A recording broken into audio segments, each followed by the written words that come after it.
Scrimmage 2 is in the books. Week 1 is right around the corner. Kirby Smart has thoughts. We have thoughts on his thoughts next on the Locked On Bulldogs podcast.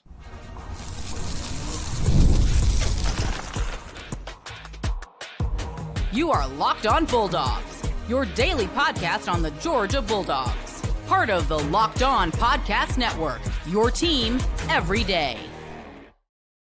Welcome back, everybody. This is Locked On Bulldogs, part of the Locked On Podcast Network, your team every single day. He is Daniel. I am Clint. Today's episode is brought to you by Monarch Money, monarchmoney.com. 50% off your first year with Locked On College. More on them in a moment. Kirby had a lot to discuss, and he discussed the defense and passion and fire and energy. We got to hear from a couple of Georgia players as well, which was very exciting. We got to hear some concerns of Kirby Smart. What is he looking at that he wants to improve on as we're coming out of scrimmage 2? That combined with notes that we have from those who know, like you and I. Daniel, let's we did this last week. We're going to keep on doing it every single week during the season. When Kirby speaks, we're going to give the general overall feel. There's a tone, there's a timbre, and Kirby showed his hand a little bit, Daniel. He did just a smidge behind the curtain. No, you got to peek. You got to stay sharp. You got to keep your head on a swivel because he's not going to give you much, but you're going to get a peek here and there. But I think we're going to get into some specifics, some specific positions that he talked about, all of that. I think when Kirby came out and met with the media on Tuesday, I will say that for me, the feel of the Kirby presser was end of fall camp annoyed Kirby. Like, this is who we have right now. We've got a Kirby Smart that is, he's just annoyed. Okay, he's annoyed at his players. Yep. He's annoyed at the weather. Yep. He's annoyed at the question that you are asking him right now. He said at one point, good thing you changed that question. He's annoyed at virtually everything, and that's because we've said it often. Kirby loves to compete. He loves practice, and he loves getting better. But you get to a point in fall camp where you need competition. You need that extra fire that the season brings. And, he didn't seem disappointed with the second scrimmage. On first glance, when he answered the question, he said, well, it was a huge step backwards compared to our first scrimmage. But then he goes back and he says, our first scrimmage, 70 degrees outside, I was thrilled with it, which we got that impression coming out. Yeah. Little more context added now to that earlier scrimmage. I was thrilled with it at the time. This scrimmage regressed quite a bit and is right about the level where I would expect us to be after 2 scrimmages. So if you take note, he's not necessarily disappointed in where this team is. It's just that they're not leaps and bounds ahead of schedule, as maybe he might have previously hoped that they would be. They're sort of right on track, right on pace for where he expected, Clint. He said later on, and it was important talking about tackling, which was a major source of concentration for Kirby, as well as one Justin Williams who got on the mic later on. Tackling is so difficult, and Kirby even said it's hard. The only way you get better at tackling is if you actually tackle. 11 on 11, good on good, live action. But with that, these guys are dudes. They're going to hurt each other because they're going all the time. We're practicing all the time. It's Bloody Tuesday. It's incredible competition all the time. So looking at his words today or yesterday, he is very, very, we're not leaps and bounds ahead of what we were first scrimmage. But I think first scrimmage, if I went back and I listened a little bit, he was a little shocked with how good the first scrimmage was. He was really tickled. As much as Kirby can be tickled and happy, Daniel, he was with the second scrimmage. it didn't seem that there was that much of an improvement as expected from him. Now, don't take that to mean the team isn't progressing what they should. Yeah. They are progressing as they should. It just turns out that probably if you were to take a 3-week span, we're pretty on par. But if you were to take it in segments, week 1, 2 was a huge leap. Week 3, okay, less than exciting for him. Yeah. This tone was, he was frustrated. He wants to get in different jerseys, different people in front of him, and hit them instead of each other, Daniel. That's what he really wants. Yeah, and listen, we all want that. And it's hard when the primary emphasis of the whole offseason, the whole team has been effort, it's been toughness, it has been, physicality, fire, passion. You don't ever hear, and this is a very, knocking on whatever wood thing I can find. Georgia's a relatively healthy team right now. A yes, pretty darn healthy team right now. You don't ever hear Kirby Smart talk so much about the risk of injuries. No. When it comes to live tackling and whatever. And a lot of people are going to hear that and they're going to be like, oh, Kirby's getting soft. He's turning from his old, he used to be this hard-nosed, tough football coach, Oklahoma drills. Kirby's turning soft. Now he's tiptoeing around, concerned about injuries. These are the people that whine and moan, by the way, when a star player tears his ACL covering a punt in practice before the season starts. These are the same people that are going to whine and moan about that. We know who they are. But now they're going to say that Kirby's gone soft. See, I think it's just the opposite. Yes. I think what Kirby's trying to tell you is I care more this year about my guys hitting each other than I have maybe in any season that I've ever coached. And I'm having to walk this line. And so it's on his mind. Injuries are on his mind, which tells you how much he's thinking about wanting this team to not be soft, to be more physical, to be more assertive. That's interesting because later on in the interviews, in the press time, he was asked about Notre Dame. And the peek behind the curtain, Kirby couldn't help himself. He said, nightmare. That was an absolute nightmare. Oh, and I was in the stands, Kirby. I know it was a nightmare. Daniel and I know explicitly. I was living that nightmare right next to my man here. Ooh, we were in some bad, deep waters, y'all. But he said nightmare. And then he talked about physicality. He talked about tackling. He talked about it is fresh on his mind. What lost the game against Notre Dame was toughness. We're going to get to what he had to say about Gunner, what he had to say about defensive backs, linebackers, offensive. We're going to get to that. But through and through, when he talks about these guys, he talks about players, he talks about games, he talks about atmosphere and culture. He is talking about toughness, physicality, absolutely having no more soft underbelly.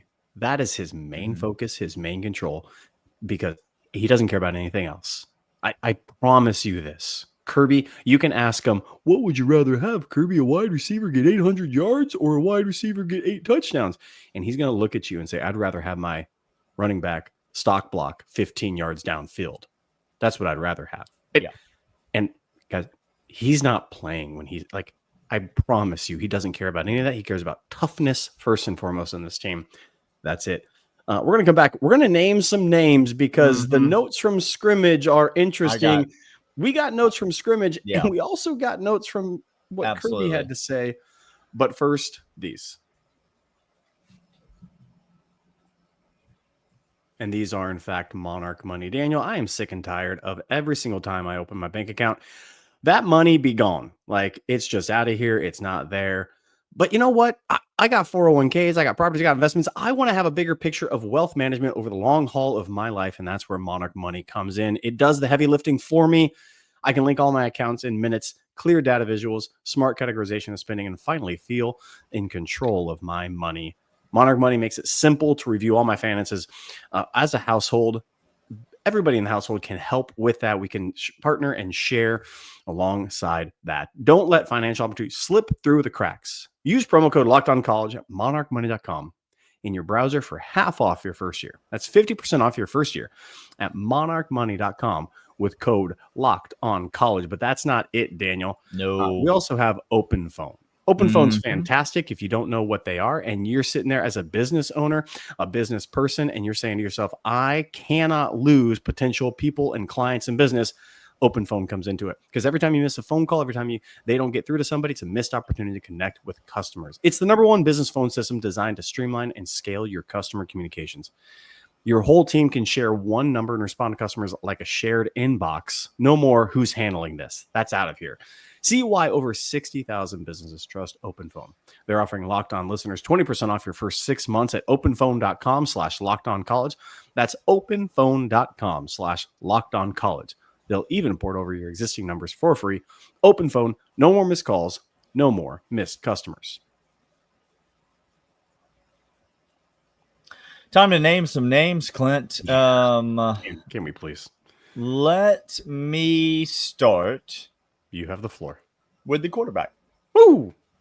Kirby talked about Gunnar Stockton He did quite a bit. Brooks, I'm looking at you right now. We heard you, Brooks. You tried to slide one in there, Brooks. You did. But come on now, my man. All right. Kirby's asked about the quarterbacks. He talks quite a bit about Gunnar Stockton. He talks about what he wants to see out of Gunnar Stockton.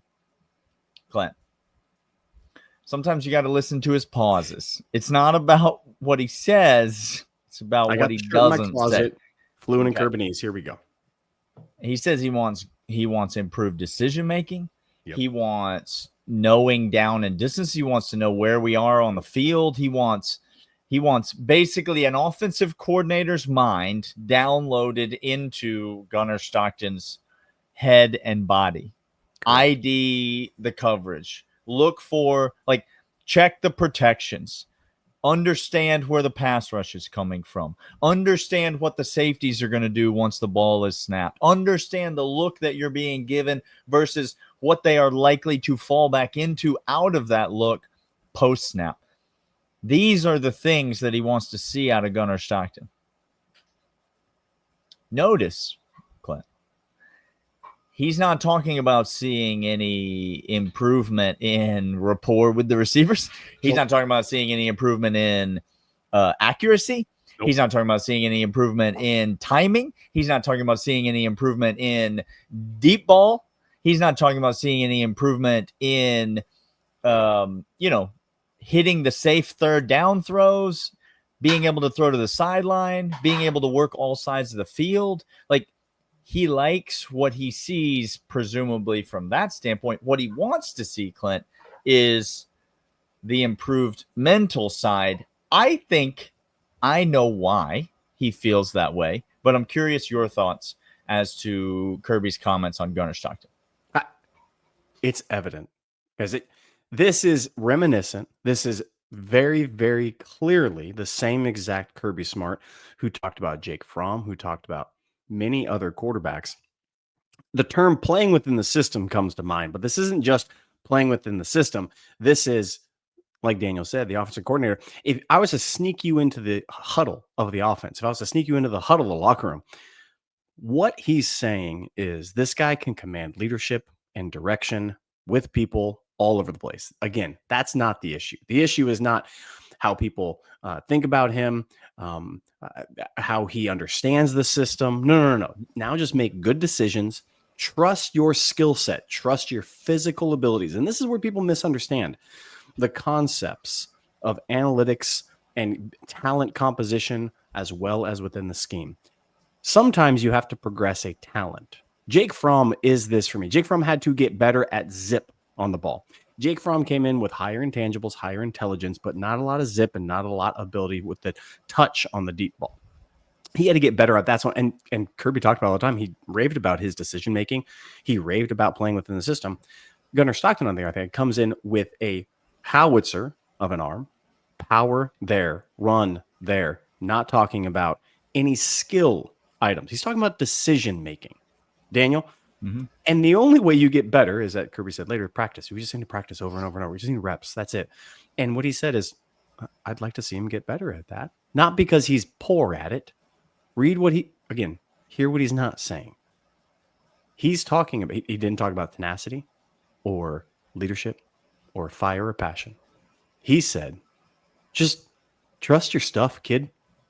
Trust your stuff and go out there and play within the system. And then he talked about, I think we overanalyze where they don't know down and distance that often. Kirby's saying, if it's third and four, I need 5 yards. Give me 5 yards, kid. I don't care how you do it. I don't need you to get 20. Just do the plays we're calling. We'll be fine. If I may go a little inception on this Kirby particular portion of the press conference, You may. The statement within the statement. You understand? It's multiple levels here. Why would he say something like, often quarterbacks struggle even knowing the down and distance? You ever been burned before, Clint? Many times. You ever had somebody do you wrong, do you dirty before? And then you bump into somebody else, and the next time you're a little bit more wary of particular things, and all the antennae are up. Yep. You're alerted to some things. Yep. I'm not trying to say that Kirby was directly referencing Carson Beck in this press conference. No. But who's the most recent quarterback that Kirby has to go off of when he says, what I need from my quarterback is to know the down and distance. I need him to not be a total head case. I need him to not throw the ball to the other team because he doesn't understand what's happening on the football field. So 2nd and 4 in your own side of the field.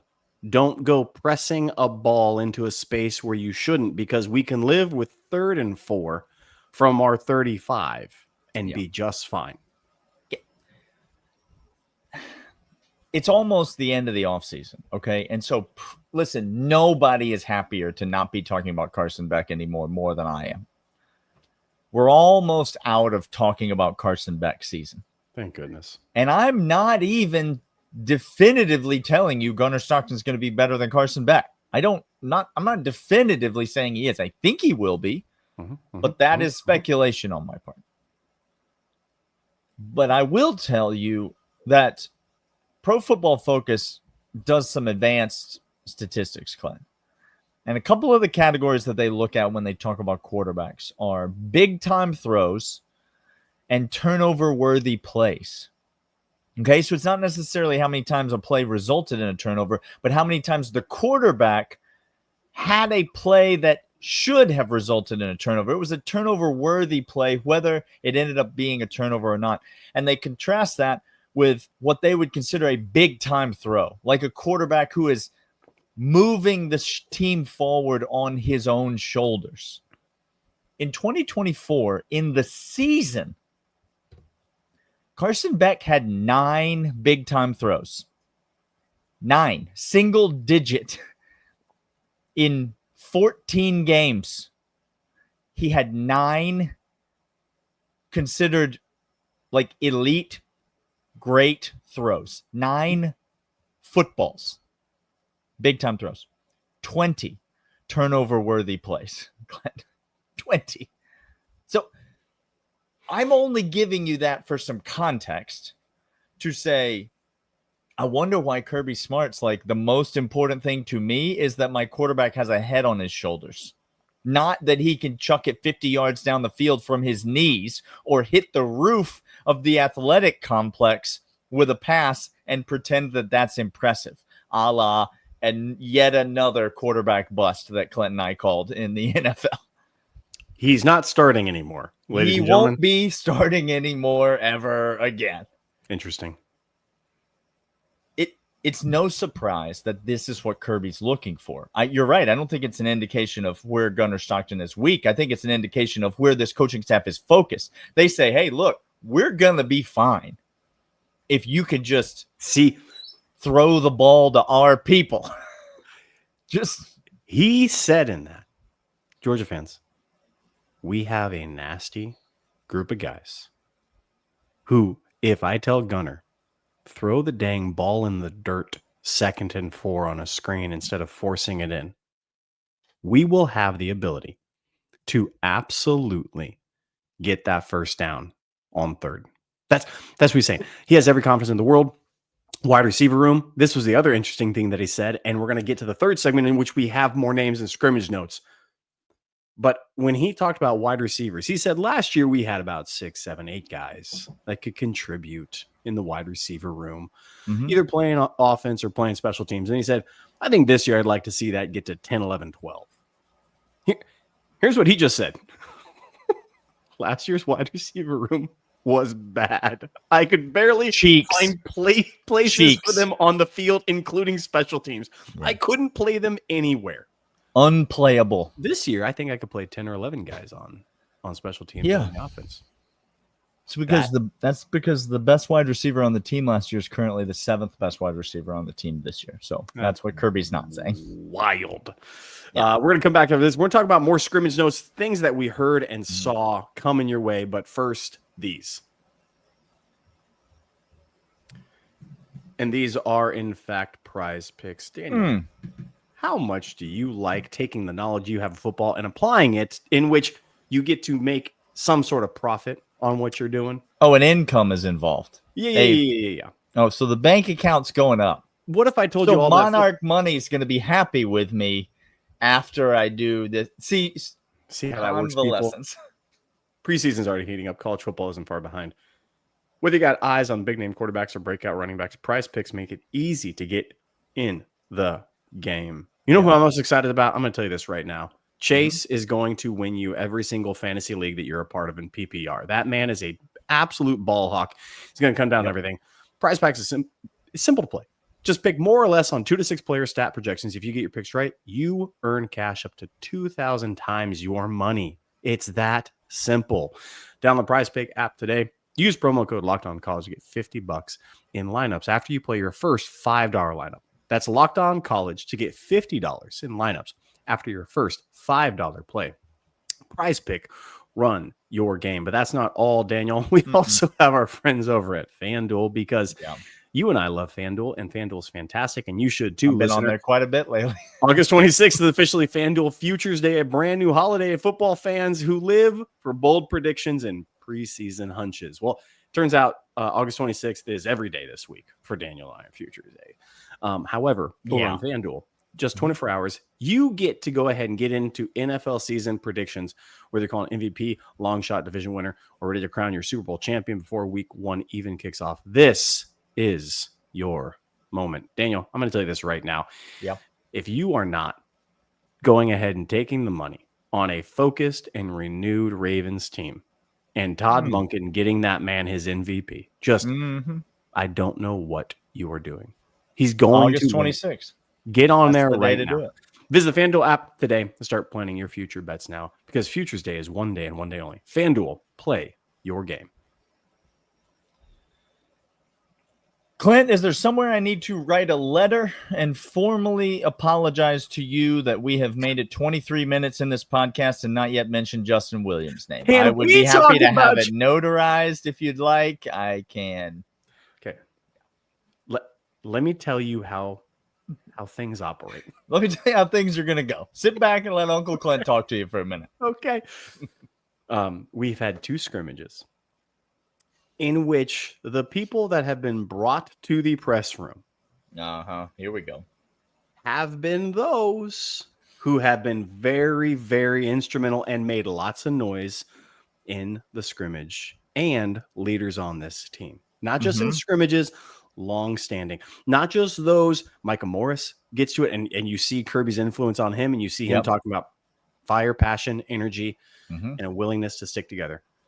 Justin Williams gets on the mic, and when asked about linebackers, and also when looking at notes on scrimmage, ladies and gentlemen, I'm here to tell you the gap between Raylan and Justin, and I'm sorry, I'm going in order of linebackers I care about on this team. Yeah, and wait till he gets to the next one. Because it does start with a C, but it's not the one you think. Because Justin Williams, all indications from scrimmage is this man is all over the field. He is a tackling machine. He is a absolute projectile missile hunting people down. Okay. Yeah. Needed to bulk up physically, needed to put on a few pounds because, let's face it, tackles in the SEC are large human people. All right. And they will just swat you away like a fly. Doesn't matter how quick you are, they get a paw on you and you're not getting to the quarterback. He puts on the weight. He's got more muscle. Doesn't lose this. It's like Roquan Smith for the Ravens right now. You understand? Like, look at Roquan for the Ravens right now. That man is built like a refrigerator freezer. And yet he still runs just the same as he ever did, Clint. That's the way that these athletes work. Justin Williams on that progression. He's on that train. Kirby, when asked, what do you want to see? He just said, hey, he came in smart. He came in understanding how to play. He came in understanding how to tackle and do things well. Thing I cared about is physicality, and he's got that. Here, let me tell you what Kirby just said. He's a Georgia linebacker right now. He there. We're there. We there. Done. Okay, that's point one. Point two, when asked also about rotation at linebacker, Kirby makes no distinguishing remarks between the top four guys. And there are top four guys. And again, CJ Allen is part of the top four, and I'm so glad he's there. And it seems like he's improved in pass coverage as well, by the way, which we are here for. You can be improved. Sweet mercy, yes, please. Because sometimes on 1st and 10, on 2nd and 9, they're not going to run, and they're going to sneak in a pass on some early downs. That's fine. I need you to be improved on the pass game. But dear goodness, 3rd down comes around. I need Justin Williams, Raylan Wilson, and the 3rd name of the linebacker because Justin talked about him. Daniel, when we said this is a new term Kirby has given us. Yeah. Okay. In this presser, it's very important. I'm going to start referring to these guys as this way. But Chris Cole is not a star. Is not an inside, is not an edge, is not an outside. He is what exemplified in a stack backer. That's what Kirby said. Kirby said, you got to have these stack backers, these guys that when the tight end comes over the side, when we're shifting the defense, when they come down in the box a little bit more, they set the edge, but also can go ahead and stack behind the defensive lineman, play in space, and play rangy against the pass as well as hunt people down. And Justin Williams and Chris Cole are, in fact, Daniel, very similar in this regard. We have long said this offseason that we think Chris Cole is going to play all over the field. KJ Bolden is 1 in snaps, and I think Chris Cole is 2 in snaps. I think he may play all over the field. I think that's true. But I can't recall. And I know you could give me like maybe some off examples. I can't recall a season where Georgia ran 4 deep at inside backer the whole year. And it was just a revolving door of 4 guys. 3 guys we've seen several times. 2 guys we've seen often. But by all accounts, Clint, it looks as though Georgia's going to have 4 guys. And they are all going to play. And I don't know if that's going to keep up through the entire season or not. But I am here to tell you that if we get to the 4th quarter and Raylan Wilson has only played 28 snaps in a game, he's going to murder somebody in the 4th quarter. Like this is a recipe for absolute fire with rested, like low snap count linebackers because you're just rotating them in the entire game. That's right. That's right, Daniel. It's a great problem to have. It's a great problem, and this is the key to all of this. And if you're misunderstanding this, please don't misunderstand. The best position group in the entire SEC is Georgia's linebackers. Correct. There's not a close second. No, I wouldn't trade it for anyone's anything room. Anyone's anything. I wouldn't trade it. It is going to be the thing by which, and scrimmage notes indicate this, all 4 guys are flying around the field making plays. They're all going to play. Guys will play. meaningful, important, incredible snaps. And that means in the fourth quarter, somebody is going to be fresh, and you're going to be trying to get an edge against them. You're going to be trying to take that edge to get a key first down in a close fourth quarter game. And guess what? Your guy ain't going to have it. He ain't going to have it. No. I'm telling you that much right now. Your replacement for Jam ain't going to have it, Bama. I'm here to tell you. He is Daniel. I'm Clint. This is Locked On Bulldogs, part of Locked On Podcast Network. Your team every single day. We'll see you guys tomorrow breaking down more news and notes. We'll see you guys then. See ya.